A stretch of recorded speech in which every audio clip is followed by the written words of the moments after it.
왜 이렇게 인사를 했는고 하면 오래간만에 교회 수첩을 보았습니다.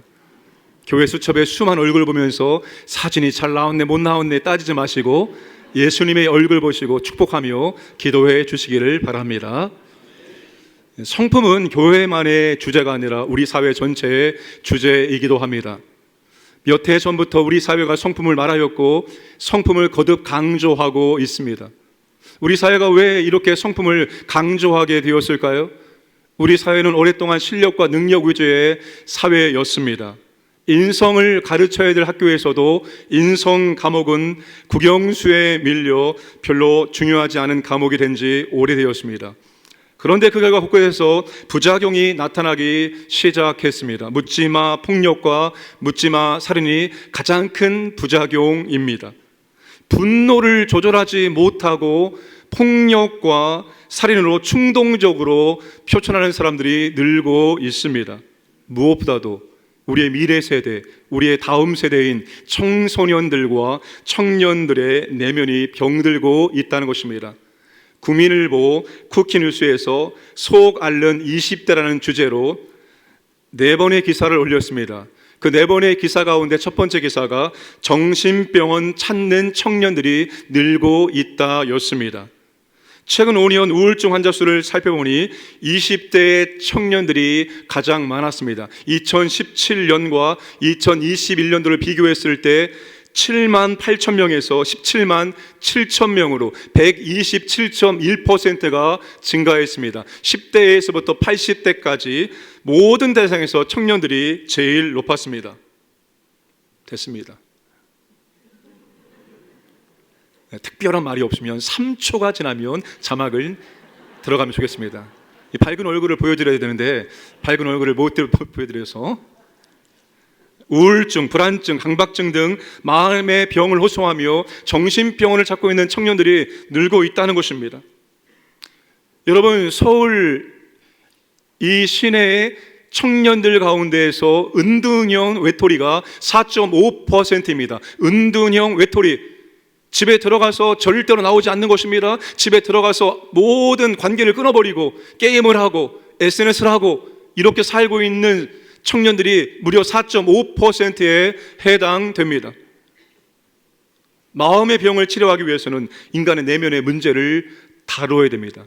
인간의 내면의 문제를 다루는 기관이 정신병원, 내적 치유기관, 심리 상담을 하는 곳입니다. 그런데 그런 곳은 죄의 문제를 다루지 않습니다. 인간의 영의 문제를 다루지 않습니다. 죄와 영의 문제를 다루지 않기 때문에 인간의 마음의 근본적인 문제를 해결할 수가 없습니다. 죄의 문제를 다루고 영의 문제를 다루고 마음과 육체, 전인격을 다루는 유일한 기관은 바로 교회입니다. 교회는 내면에 병든 사람을 고쳐서 성령의 열매를 맺게 만들고 그리스도의 성품으로 변화시키는 곳입니다.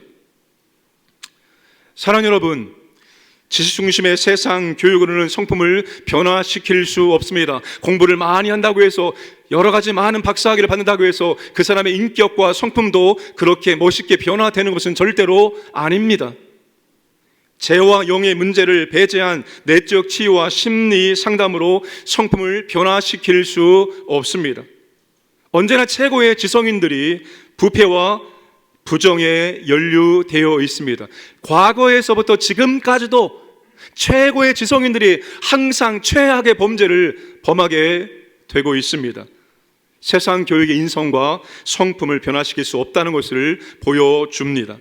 그러나 교회는 신앙 교육으로 성품을 변화시킵니다. 우리의 노력으로, 우리의 의지로 우리가 많은 것들을 배우기 때문에 성품이 변화되는 것이 아니라 우리 안에 내주하시는 성령께서 우리의 모난 성품을 깎아내고 우리 안에 그리스도의 성품으로 변화시키기 때문에 이것이 가능한 것입니다. 성품을 강조하고 있는 이 시대에 교회는 여전히 세상의 소망이라고 말할 수가 있습니다. 그리스도의 성품을 가진 성도가 세상의 소망이고 행복이라고 말할 수 있습니다. 서로 인사하겠습니다. 당신이 세상의 행복이고 소망입니다. 이럴 때는 좀 웃고 좀 인사 좀 하세요. 당신이 세상의 소망이고 행복입니다. 세상의 소망이 되는 성품이 바로 팔복입니다.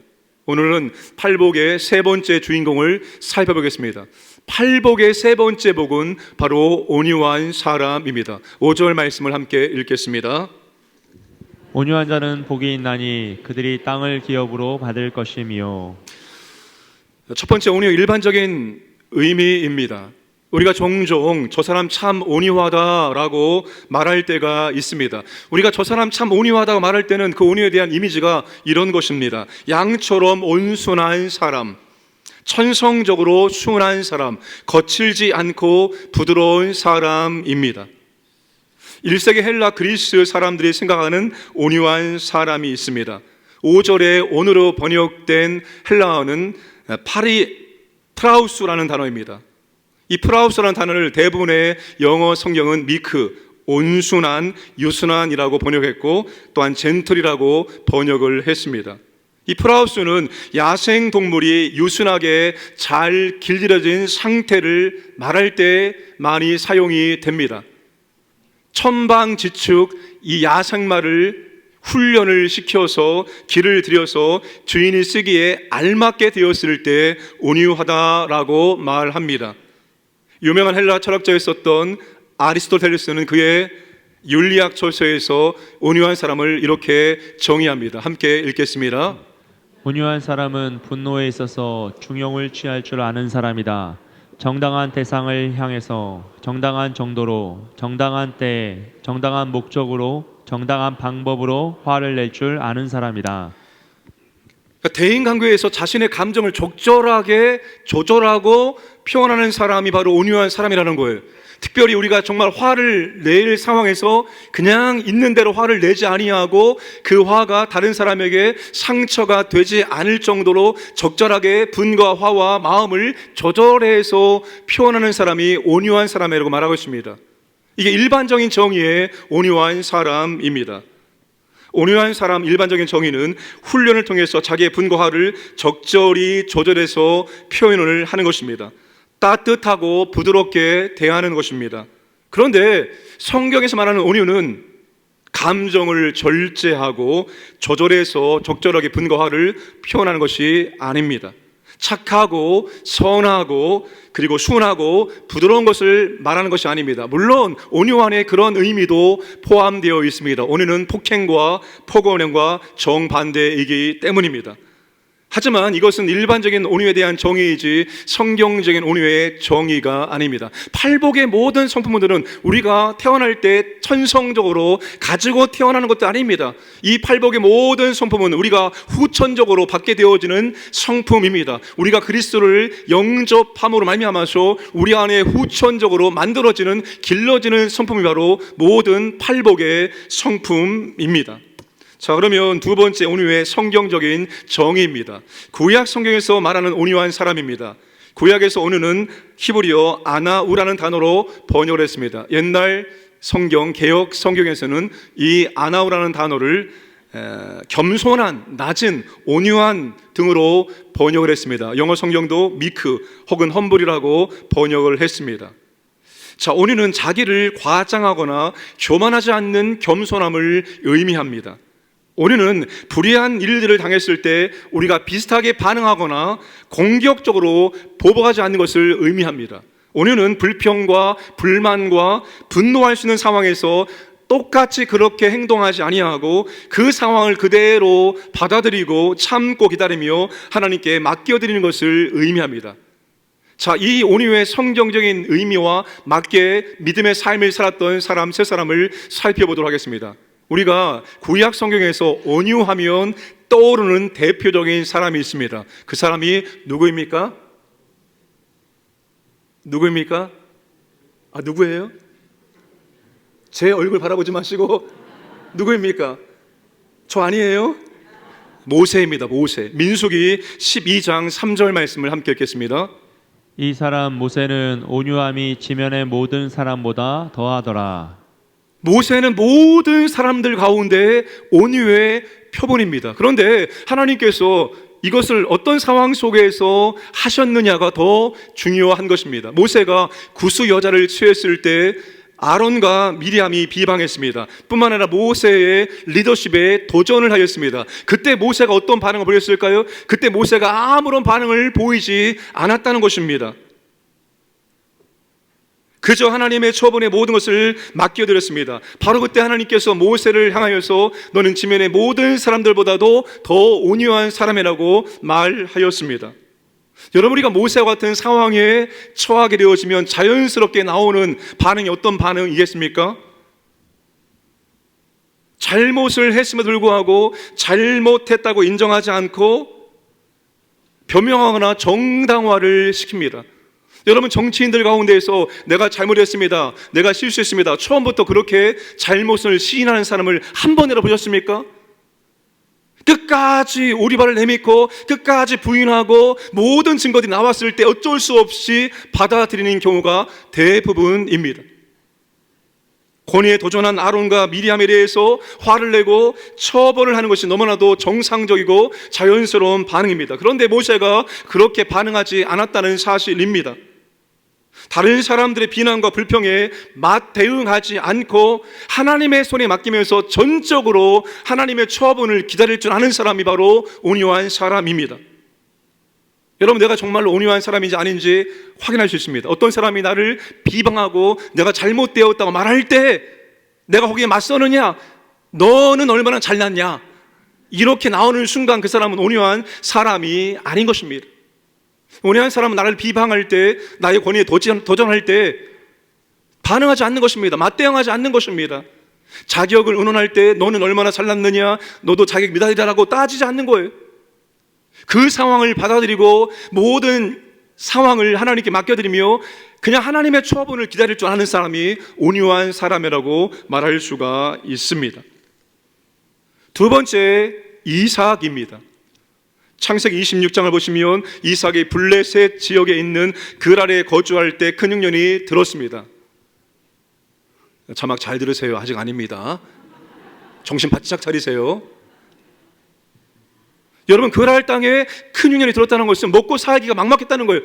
지금 우리의 상황입니다. 코로나 이후에 얼마나 힘들어졌습니까? 얼마나 어려웠습니까? 먹고 살 길이 막막해진 상황 속에서 이삭이 생각한 곳은 바로 이집트, 애굽이었습니다. 그곳은 물이 많고 먹을 것이 많았기 때문에 이삭도 방향을 애굽으로 틀어서 내려가려고 할 때 하나님께서 나타나셔서 애굽으로 내려가지 말고 이 땅에 머물러 있으라고 말씀하십니다. 네가 만약에 순종하면 내가 너와 함께함으로 너에게 은혜를 베풀겠다고 약속하십니다. 그때 이삭이 하나님 말씀 붙들고 순종합니다.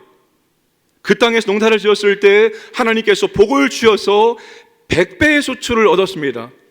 양과 소가 떼를 이루었고 거부가 되었습니다.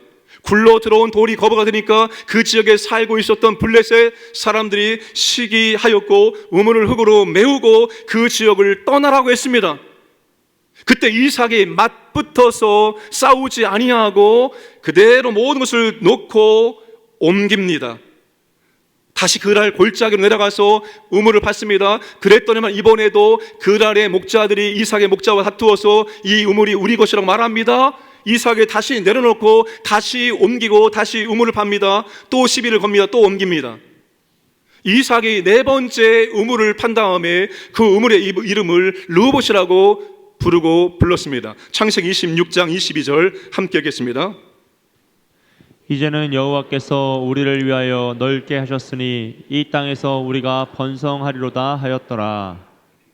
이제야 하나님께서 이 땅에 머무를 수 있도록 허락하셨다는 의미입니다. 여러분, 이삭이 시비를 걸 때마다 싸우지 아니하고 주거지를 옮기고 우물을 빼앗았을 때 우물을 양보하고 그렇게 했던 이유가 이삭의 힘이 없었기 때문입니까? 이삭이 힘이 없었기 때문에 모든 것을 다 주고 그렇게 거주지를 옮겨 다녔습니까? 절대로 그런 것이 아니었습니다. 다른 사람의 악에 대해서 악으로 대하지 않고 선으로 대했습니다. 그 이유는 이삭이 전적으로 하나님께 복종했기 때문입니다. 하나님께서 허락하지 않았기 때문에 우물을 주고 떠난 거예요. 그것이 아무리 좋아도 대단한 것일지라도 하나님께서 허락하지 않으면 그 좋은 것을 기꺼이 내려놓고 떠날 수가 있었던 것입니다. 이제 하나님께서 우리를 위하여 넓게 하셨다. 이제 여기에 머무르기를 하나님께서 허락해 주셨다는 것입니다. 온유한 사람은 소유를 빼앗기지 않기 위해서 막 그 사람과 치고받고 싸우는 것이 아니라 하나님의 뜻에 복종하는 사람입니다. 온유한 사람, 하나님의 지시에 순종할 줄 아는 사람입니다. 하나님께서 여기에 머물러 있으라고 말하면 그것이 아무리 힘들고 어려워도 여기에 머물러 있는 사람이 온유한 사람입니다. 하나님께 허락하지 않으면 좋은 것도 취하지 않는 것이 온유한 사람입니다. 어떤 상황 속에서도 하나님께서 하라고 하는 대로 순종하는 사람이 바로 온유한 사람입니다. 나는 온유하고 겸손하니 내게 와서 배우라고 말씀하신 예수님, 우리가 진정으로 따를 온유의 모델이 되십니다. 그 주님께서 우리에게 어떤 모습으로 오늘을 보여주셨습니까? 예수님께서 십자가의 사명 감당하실 때, 그리고 신문 받으실 때 많은 사람들이 예수님을 비난하고 조롱하고 모욕했습니다. 그때 예수님께서 어떻게 우리에게 온유의 모습을 보여주셨을까요? 마가복음 14장 60절 61절 말씀 함께 읽겠습니다.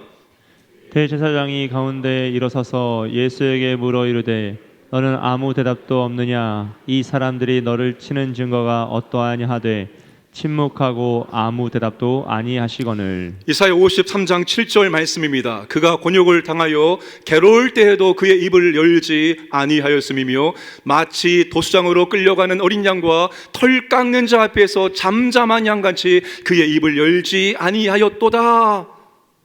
예수님이 입을 열지 않았습니다. 말하지 않았습니다. 침묵했습니다.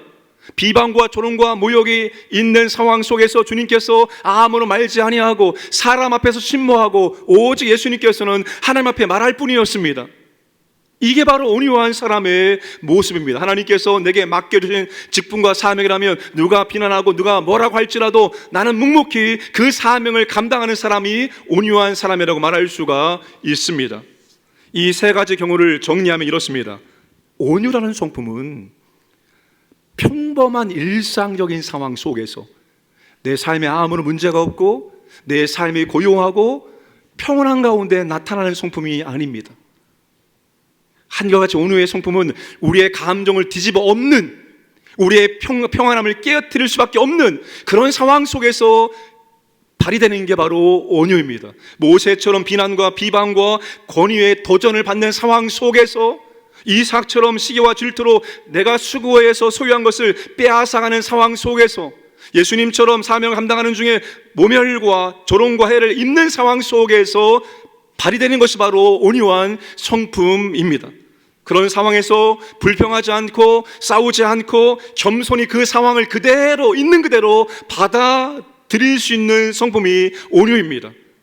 하나님의 인도하심과 섭리하심과 보상을 기다리며 참아낼 수 있는 성품이 바로 온유입니다.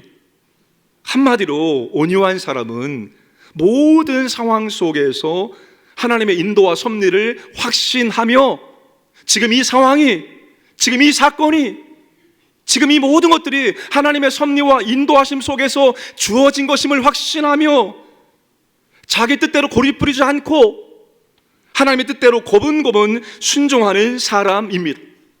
사랑 여러분, 고집을 부리지 마시기를 바랍니다. 우리 모두에게 고집이 있습니다. 고집이 없는 사람이 있습니까? 다 고집이 있어요. 얼굴을 바라보시기 바랍니다. 얼마나 고집스럽게 되었습니까? 여러분, 다 고집이 있습니다. 그런데 온유한 사람은 자기 고집을 부리지 않는 거예요. 이건 내 취향이다, 이건 내 마음이다, 나는 이렇게 해야 된다, 고집 부리지 않고 정말 고분고분하게 하나님의 뜻이라면 온전히 순종할 수 있는 사람이 바로 온유한 사람입니다. 내 고집대로 싫어, 안 해, 못해, 자기 고집 부리지 않고 이것이 하나님의 뜻이라면 정말 순한 양처럼 고분고분하게 순종하는 사람이 온유한 사람입니다. 어떤 환경과 어떤 사건과 어떤 사람 때문에 불평하고 화를 낼 수 있는 상황 속에서 그것을 하나님의 인도와 섭리로 잘 받아들이는 사람이 온유한 사람입니다. 그러므로 온유한 사람은 불평하지 않습니다. 분노하지 않습니다. 포근하지 않습니다. 폭력을 사용하지 않습니다. 사랑하는 여러분, 가정에서, 직장에서, 또한 교회에서 이러쿵저러쿵 불평과 불만, 혹은 뒤에서 사람을 욕하고 이게 안 좋고 저게 안 좋고 힘들어서 못하겠네 이렇게 말하고 행동한다면 그 사람은 아직 온유한 사람이 아닌 것입니다. 온유는 보는 대로 느끼는 대로 반응하지 않는 것입니다. 온유는 내게 주어진 상황을 그대로 받아들일 수 있는 것입니다. 온유는 하나님의 간섭과 보상을 잠잠히 기다릴 수 있는 것입니다. 여러분, 이런 온유한 성품이 우리 가운데 더 풍성하게 일어나기를 주님의 이름으로 축복합니다. 그런데 이 온유의 성품을 우리가 노력한다고 해서, 우리가 의지로 우리가 훈련한다고 해서 이 온유의 성품이 길러지고 만들어질 수 있을까요? 여러분, 나를 비난하고 모욕하는 그런 상황 속에서 내가 수고하고 내가 땀을 흘려서 얻은 내 소득을 빼앗아가는 상황 속에서, 내게 시비를 거는 상황 속에서 어떻게 가만히 있을 수 있습니까? 내 의지로 될 수 있는 문제가 아닙니다. 여러분, 팔복의 모든 성품은 성령께서 우리 가운데 만들어주시는 거예요. 성령의 이름과 역사가 없으면 절대로 우리는 팔복의 성품을 드러낼 수가 없습니다. 내가 정말 화를 내고 내가 정말 싸우고 싶은 그 상황 속에서 잠깐 기다려서, 성령님 내 마음을, 내 감정을 통치하여 주옵소서, 내 감정을 다스려 주옵소서라고 짧은 기도를 할 수 있는 사람이 온유한 모습을 드러낼 수가 있습니다. 사랑하는 여러분, 우리 안에 이 온유의 성품이 더 풍성하게 만들어질 수 있도록 매사의 모든 순간에 성령님 붙들고 성령께 나를 제발 다스려달라고, 나를 제발 통치해달라고 고백할 수 있기를 주님의 이름으로 축복합니다. 세 번째, 온유한 사람은 땅을 기업으로 왔습니다. 온유한 사람이 땅을 차지하게 된다는 것입니다. 땅이 무엇입니까? 여기에서 땅은 아브라함에게 약속하신 땅입니다. 바로 가나안 땅입니다. 젖과 꿀이 흐르는 땅을 의미합니다. 그런데 사도 바울이 이 땅을 로마서 4장 13절에서 복음을 증거할 이 세상으로 확대 적용합니다. 로마서 4장 13절 함께 읽겠습니다. 아브라함이나 그 후손에게 세상의 상속자가 되리라고 하신 언약은 율법으로 말미암은 것이 아니요 오직 믿음의 의로 말미암은 것이니라. 바울은 성도를 세상의 상속자라고 말합니다. 하나님께서 성도에게 세상을 물려주겠다고 약속을 하셨다는 거예요. 땅은 여러분, 그러니까 영적인 것들을 포함해서 우리가 이 땅을 살아가면서 필요한 모든 것들이 이 땅 속에 다 들어갈 수 있습니다. 땅을 차지하기 위해서는 싸워야 됩니다. 싸우되 강한 사람이 땅을 차지할 수 있습니다. 승리자가 전리품으로 땅을 차지할 수 있는 것입니다. 그런데 예수님께서는 땅을 차지하는 사람이 그런 강한 자가 아니라, 있는 자가 아니라, 높은 자가 아니라 누가요? 온유한 사람이 땅을 차지하게 된다라고 말씀을 하십니다. 주님이 이렇게 말씀하신 배경이 바로 구약성경 시편 37편입니다. 시인이 악인의 형통함을 보고 미끄러질 뻔했습니다. 아니, 시인이 악인의 잘됨 보고 시험에 들게 되었습니다. 자기는 정말로 열심히 신앙생활하고 있는데 하나님 믿지 않는 저 사람이 나보다 모든 것들이 더 잘 되는 거예요. 더 잘 사는 겁니다. 더 많은 부를 취하고 더 높은 곳에 올라가고 더 평안하고 더 안전하게 살아가는 모습을 보니까 마음에 화가 치밀어 오르는 것입니다.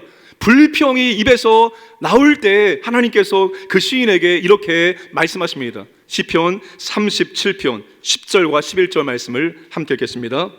잠시 후에는 악인이 없어지리니 내가 그것을 자세히 살필지라도 없으리로다. 그러나 온유한 자들은 땅을 차지하며 풍성한 화평으로 즐거워하리로다. 시인이 지금 악인이 잘 되는 거 보고 배 아프고 막 힘들어할 때 하나님께서 너 왜 그러니? 너 그게 그렇게 부러우니? 그 많은 소유가 높은 자리가 너 그렇게 부러운 거니? 너 왜 이렇게 마음이 차분하지 아니하고 왜 불평하고 시기하고 왜 그렇게 하느냐? 하나님께서 말씀하십니다. 잠시다, 잠시 그가 누리고 잠시 그가 소유하고 잠시 후에 그의 인생, 그의 삶이 흔적도 없이 사라지게 될 것이라고 시인에게 말씀하고 있습니다. 사랑하는 여러분, 약육강식의 세상에서 힘이 있고 목소리가 큰 사람이 승리자인 것처럼 보일 때가 참 많습니다. 수단과 방법을 가리지 않는 사람이 땅을 차지하는 것처럼 보일 때가 참 많습니다. 믿지 않는 사람들이 일도 잘 되고 자식도 잘 되고 더 많이 벌고 더 행복한 삶을 사는 것처럼 보일 때가 있습니다. 그런데 온유한 사람이 땅을 차지하게 된다라고 말씀을 하십니다. 이스라엘 백성들이 가나안 땅을 어떻게 정복했습니까? 싸워서 정복했습니다. 그리고 12지파에게 동일하게 분배해 주었습니다. 그 분배받은 땅은 50년이 되면, 희년이 되면 원주인에게 다시 돌려줘야 됩니다. 왜요? 땅의 주인이 사람이 아니기 때문입니다. 그들은 다 그 땅을 하나님께 선물로 받게 된 것입니다. 여호수아가 나이가 많이 들어서 이제 마지막을 남겨두고 세겜 땅에 이스라엘 백성을 모아놓고 마지막으로 그들에게 언약을 말씀하고 언약 갱신할 때 바로 이 부분을 이스라엘 백성들에게 강조하였습니다. 여호수아 23장 9절과 10절 함께 읽겠습니다. 이는 여호와께서 강대한 나라들을 너희의 앞에서 쫓아내셨으므로 오늘까지 너희에게 맞선 자가 하나도 없었으니라. 너희 중 한 사람이 1000명을 쫓으리니 이는 너희의 하나님 여호와 그가 너희에게 말씀하신 것 같이 너희를 위하여 싸우심이라. 하나님께서 싸워주셔서 전쟁에서 이기게 하시고 땅을 정복하여 선물로 분배해 주셨다는 것입니다. 하나님이 함께 하시고 싸워주심으로 한 사람이 1000명을 감당할 수 있는 은혜를 베풀어 주심으로 너희가 이 땅에 정착하고 평안하게 살 수 있게 되었다라고 여호수아가 말씀을 하고 있는 것입니다. 우리가 이 세상에서 소유하고 차지하는 모든 것은 하나님이 선물로 주셨기 때문에 가능한 것입니다. 전도서에서 세상의 부귀 영화를 누리고 모든 것을 다 해보았던 솔로몬이 이 점을 분명하게 반복적으로 강조하고 있습니다. 각자에게 정해진 몫이 있다는 것입니다. 기업으로 받을 것이다라는 말은 상속받는다는 뜻입니다. 분배된 몫을 받는다는 뜻입니다. 부모님들이 자녀에게 유산을 상속해 줄 때 모든 자녀가 다 똑같이 받는 것은 아닙니다. 다 다르게 재산을 상속받습니다. 그와 같이 우리도 하나님께 이 땅을 살아갈 때 받는 것이 다 다르다는 거예요. 어떤 사람은 더 많이 받을 수 있고 더 높은 곳에 올라갈 수 있고 어떤 사람은 더 적게 받고 더 낮은 곳에 머물러 있을 수 있습니다. 중요한 것은 이 모든 것이 다 하나님의 선물로 주어지는 것들이라는 것입니다. 땅은 좁게는 이 세상을 살아가면서 필요한 것을 공급받는 것을 의미하고 넓게는 천국을 상속받는 것을 의미합니다. 그런데 땅을 기업으로 분배받을 것이다, 이 동사의 시제가 미완료 시제입니다. 그럼 우리가 이 세상을 살아갈 때 다 받고 다 누리려고 하는 것은 욕심일 수 있습니다. 여러분, 현재 다 받아서 누릴 수 있다는 말이 아닙니다. 미래 시대, 미래 언젠가는 우리가 모든 것을 얻을 수 있고 모든 것을 누리는 완전한 누림이, 완전한 안식이 우리에게 있다는 것을 말씀을 하고 있습니다. 그러므로 온유한 사람은 원하는 것을 얻기 위해서 화를 내거나 싸우지 않습니다.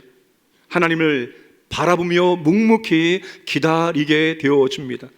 그분이 주시지 않으면 받을 수 없기 때문입니다. 그리고 하나님께 주시는 만큼 감사함을 받습니다. 왜 하나님 나한테 이만큼밖에 안 주십니까? 더 많이 주세요 라고 말하지 않고 하나님 내게 주시는 그 목, 하나님 주시는 만큼 감사함으로 받고 하나님께 찬양을 드린다는 것입니다.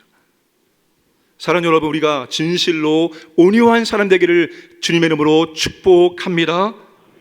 근데 온유한 사람은 신앙생활 오래 한다고 해서 저절로 되어지는 것도 아니고, 우리가 성경을 많이 공부한다고 해서, 많은 사역들을 감당한다고 해서, 훈련을 많이 받는다고 해서 온유한 성품이 성장하는 것이 아닙니다.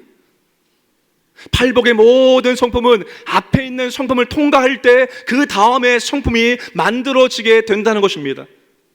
우리의 심령이 가난하지 않으면 우리가 하나님 앞에 피조물임을 진심으로 인식하고 하나님 앞에 아무것도 아님을 진정 고백하는, 나는 하나님 앞에 영적인 거지와 같음을 인정하고 자신의 부족함, 연약함 때문에 하나님 앞에 울 수 있는 사람, 이 죄의 문제를 스스로의 의지와 힘으로 감당할 수 없기 때문에 아버지 앞에서 슬퍼하며 애통하며 울 수 있는 사람, 자신의 가슴 속에 눈물을 뿌리는 사람, 그 사람의 심령이 부드러워짐으로 말미암아서 온유한 사람이 될 수가 있다는 것입니다. 이 앞에 있는 것 두 가지를 하지 않고서는 절대로 우리는 온유한 사람이 될 수가 없습니다. 진심으로 하나님 앞에 빈 마음으로, 가난한 마음으로 서기를 원하고, 아버지 앞에 하나님의 은혜와 능력이 아니면 아무것도 할 수 없는 존재임을 알고 눈물로 회개하고 애통할 수 있기를 원합니다. 그리함으로 우리 가운데 정말로 이 온유의 성품이 만들어지고 풍성해지기를 간절히 소원합니다. 다른 사람들의 비난과 불평에 맞대응하지 않고 하나님의 손에 맡기면서 하나님의 처분을 기다리고 순종할 줄 알기를 원합니다. 그 더 많은 것을 소유하기 위해서, 그걸 빼앗기지 않기 위해서 복달하며 사는 것이 아니라 하나님께서 허락하지 않으면 내려놓을 수 있는 그 마음을 갖는 온유한 사람 되기를 원합니다. 하나님이 내게 맡겨준 직분과 사명, 누가 뭐라고 해도 끝까지 감당해낼 수 있는 온유한 사람 되기를 원합니다. 무엇보다도 하나님 앞에서 내 고집을 내려놓고 고집 부리지 않고 이게 하나님의 뜻이다라고 말하면 온순한 양처럼 고분고분하게 순종할 수 있는 온유한 사람 되기를 주님의 이름으로 축복합니다.